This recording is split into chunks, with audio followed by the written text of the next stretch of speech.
Friends, welcome to Yashodha's cooking channel. ಸೂಪರಾಗಿರೋಂಥ ಒಂದು ಮೊಸರು ಸಾರು ಮಾಡ್ತಾಯಿದ್ದೀನಿ. ಅದಕ್ಕೆ ಬೇಕಾಗಿರೋದು ತುಂಬ ರುಚಿಯಾಗಿರ್ತದೆ. ಬೇಸಿಗೆ ಕಾಲದಲ್ಲಿ ಈ ತರಕಾರಿ ಸಾರು ಅದು ಇದು ತಿನ್ನೋದಕ್ಕಿಂತ ಇದೊಂಥರ ಚೆನ್ನಾಗಿರ್ತದೆ ತಿನ್ನೋಕ್ಕೆ. ಅದಕ್ಕೆ ಇದನ್ನ ಮನೆಯವ್ರಿಗಿಂತವೆಲ್ಲ ಇಷ್ಟ. ಅವ್ರಿಗೆ ಬೇಳೆ ಉಪಯೋಗಿಸೋದು ಹಂಗೆ ಮಾಡಬೇಕು. ಈ ಥರದವೆಲ್ಲ ಅವ್ರಿಗೆ ತುಂಬ ಇಷ್ಟ. ಅವ್ರಿಗೋಸ್ಕರ ಮಾಡ್ತಾಯಿದ್ದೀನಿ ನಾನು. ಅದಕ್ಕೆ ಬೇಕಾಗಿರೋದು ಬದನೆಕಾಯಿನ ಈ ಥರ ವೈಟ್ ಬದನೆಕಾಯಿನ ಹೆಚ್ಚಿಬಿಟ್ಟು ನೀರಲ್ಲಿ ಹಾಕಿ ನೆನೆಸಿಟ್ಕೋಬೇಕು.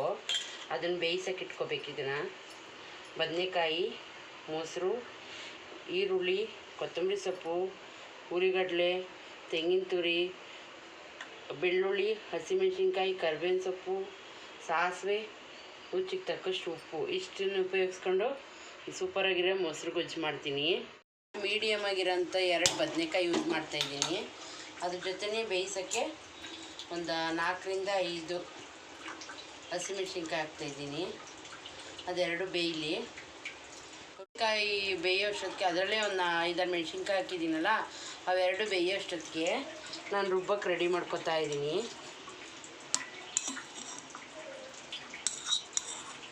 ಒಂದು 3 ರಿಂದ 4 ಸ್ಪೂನಷ್ಟು ತೆಂಗಿನ ತುರಿ, ಟೇಬಲ್ ಸ್ಪೂನಷ್ಟು, ಒಂದು 3 ಸ್ಪೂನ್ ಕಡಲೆ,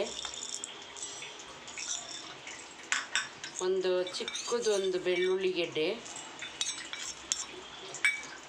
ಕೊತ್ತಂಬರಿ ಸೊಪ್ಪು,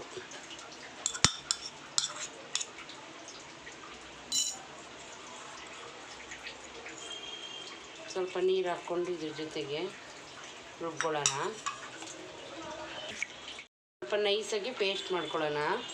ಬೆಂದಿದೆ ಇದೆರಡೂ.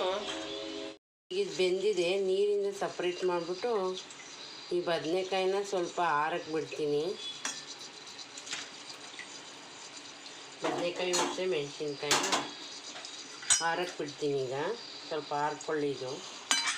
ಇವಾಗ ಇದನ್ನು ನಾನು ರುಬ್ಬಕ್ಕೆ ಹಾಕಿದ್ನಲ್ಲ, ತೆಂಗಿನಕಾಯಿ, ಕಡಲೆ, ಕೊತ್ತಂಬರಿ ಸೊಪ್ಪು, ಬೆಳ್ಳುಳ್ಳಿ, ಸ್ವಲ್ಪ ನೀರು ಹಾಕ್ಕೊಂಡು ಈ ಥರ ಪೇಸ್ಟಂಗೆ ರುಬ್ಕೊಂಡಿದ್ದೀನಿ. ಏನು ಬೇಯಿಸೋದು ಬೇಕಲ್ಲ. ಬದನೆಕಾಯಿ ಒಂದು ಬೇಯ್ದಿರೋದು ರೆಡಿ ಇದ್ದರೆ ಬೇಗ ಮಾಡ್ಬೋದು. ಇದನ್ನು ತಣ್ಣಗಾಗಿದೆ. ಯಾವಾಗಲೇ ನೀರಿಂದ ಡಿವೈಡ್ ಮಾಡಿ ಇಟ್ಟಿದ್ನಲ್ಲ, ತಣ್ಣಗಾಗಿದೆ. ಅದನ್ನು ಈ ಥರ ಕೈಯಲ್ಲೇ ಮ್ಯಾಶ್ ಮಾಡ್ಕೊಬೇಕು ಚೆನ್ನಾಗಿ. ಕೈಯಲ್ಲಿ ಮಾಡಿದ್ರೇ ಚೆನ್ನಾಗಿರುತ್ತೆ. ಫುಲ್ಲು ನುಣ್ಣಗೆ ರುಬ್ಬಿಟ್ರೆ ಅಷ್ಟು ಚೆನ್ನಾಗಿರಲ್ಲ. ಅದಕ್ಕೆ ನಾವು ಕೈಯಲ್ಲೇ ಈ ಥರ ಮಾಡ್ಕೊತೀವಿ. ನಾನು ಯಾವಾಗಲೂ ಚೆನ್ನಾಗಿರ್ತೈತಿ. ಇದು ಚಪಾತಿನೂ ತಿನ್ಬೋದು, ಅನ್ನನೂ ತಿನ್ಬೋದು, ಮುದ್ದೆಗೆ ತುಂಬ ಚೆನ್ನಾಗಿರುತ್ತೆ ಕಾಂಬಿನೇಷನ್ನು.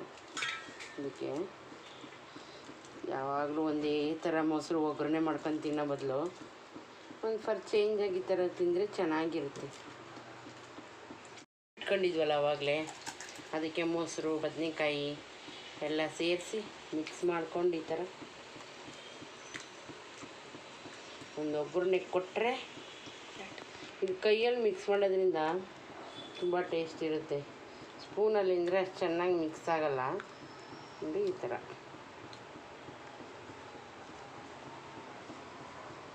ಇವಾಗ ಇದು ಇಷ್ಟು ಮಿಕ್ಸ್ ಮಾಡಿದ್ದೀನಿ. ಈ ಥರ ನೋಡಿ ಕಾಣಿಸ್ತಾ ಇದೆಯಾ?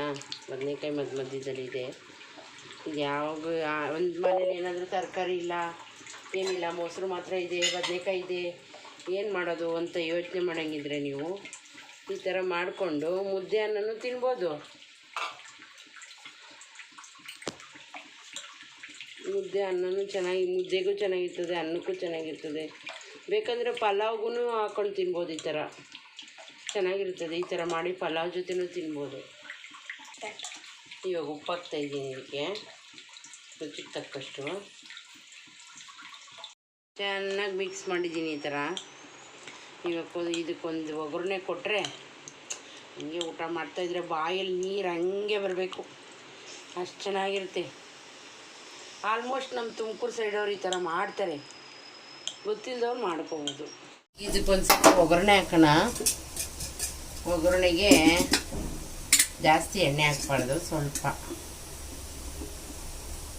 ಸಾಕು ಎಣ್ಣೆ. ಸಾಸಿವೆ ಹಾಕ್ತಾಯಿದ್ದೀನಿ.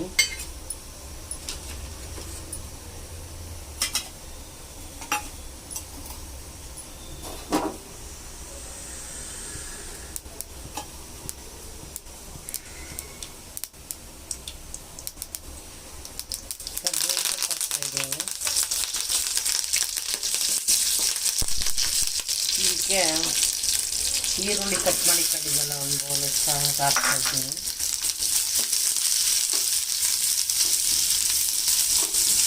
ಹಸಿ ಈರುಳ್ಳಿನೂ ಹಾಕ್ಬೋದು, ಆದರೆ ಅಷ್ಟು ಚೆನ್ನಾಗಿರಲ್ಲ. ಹಸಿ ಈರುಳ್ಳಿ ಸ್ವಲ್ಪ ಫ್ರೈ ಮಾಡಿದ್ರೆ ಚೆನ್ನಾಗಿದೆ.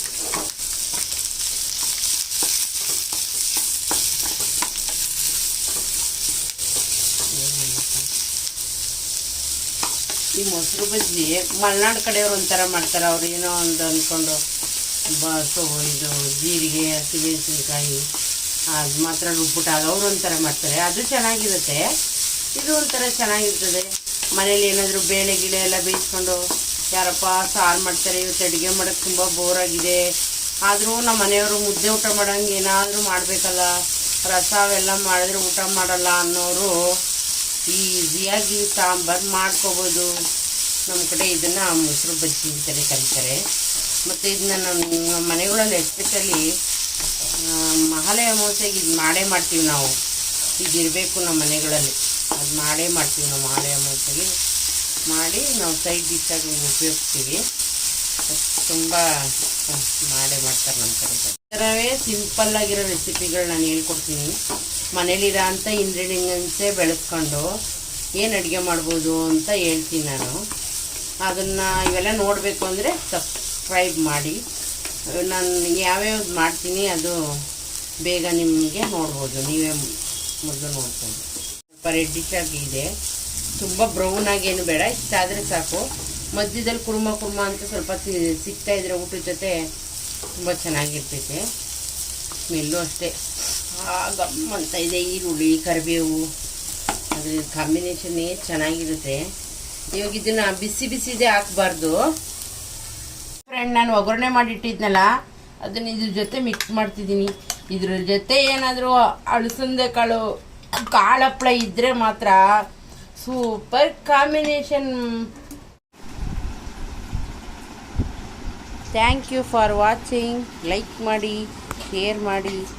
ಯಾರಾದರೂ ಸಬ್ಸ್ಕ್ರೈಬ್ ಮಾಡದೆ ನೋಡ್ತಾ ಇರೋರು ಪ್ಲೀಸ್ ಸಬ್ಸ್ಕ್ರೈಬ್ ಮಾಡಿ, ಬೆಲ್ ಐಕನ್ನ ಕ್ಲಿಕ್ ಮಾಡಿ.